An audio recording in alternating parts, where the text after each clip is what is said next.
D'abord, il s'agit de dégager les murs en les découpant et ou en les descellant sous IPN jusqu'à l'endroit où on va couler le poteau.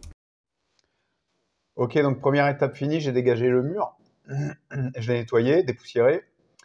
Je vais pouvoir commencer à percer les trous pour ferrailler. Alors avant ça, je voulais montrer un truc. Donc voilà, la première marque blanche, là, c'est à côté du tuyau. En fait, c'était ce que je pensais couper. Bon, évidemment, avec le jeu de l'imbrication des briques, c'est pas vraiment moi qui ai choisi, hein. Les briques elles-mêmes ont travaillé, se sont détachées ou sont restées. Peu importe, hein, elles sont là et elles vivent leur vie. Il y a celles qui tiennent, il y a celles qui demandent à partir. Il faut les laisser faire, c'est naturel. Voilà, donc c'est pas droit, aucune importance. Aucune importance.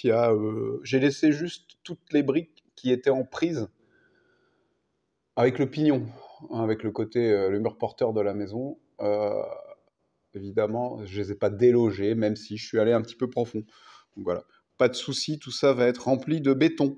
Ma planche de coffrage fait donc 30 centimètres. Mon mur ressort de 10 centimètres. 10 centimètres plus 15 centimètres du carré de ferraillage. Il me restera 5 centimètres pile poil. Donc mon carré de ferraille va devoir être quasiment collé à la brique, ce qui ne pose pas de problème particulier. Je vais donc couper ce carré de ferraille de la hauteur de l'ouvrant et je vais venir percer 4 trous dans le sol pour y ficher mes 4 tiges de fer. Allez, c'est parti.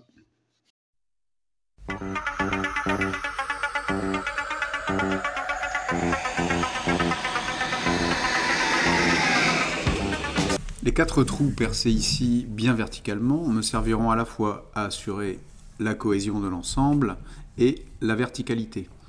Il n'est pas besoin ici de creuser le sol pour effectuer un socle, pour y placer une semelle, puisque le poids va s'effectuer principalement verticalement, et non pas comme par exemple dans un poteau de portail où le tirage va être latéral.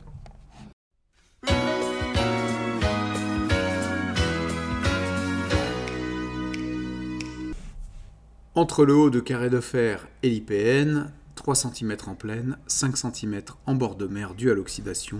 J'en ai 10, qui peut le plus, peut le moins, c'est bon. L'étape suivante consiste à lier le carré au mur à l'aide de fer à béton. En la matière, pas de réelle législation. Traditionnellement, on utilise plutôt des fers à béton de diamètre 5 à 6. Moi, j'avais les 8. Ça fait très bien l'affaire. Mais comme le poids va s'effectuer principalement verticalement, il n'y aura peu de tirage latéral, comme je l'ai déjà dit.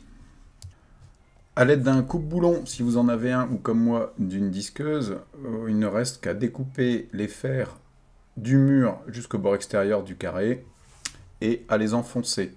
Je les ai principalement mis dans les joints, j'en ai mis aussi quelques-uns dans la brique pleine. Voilà, c'était pour alterner.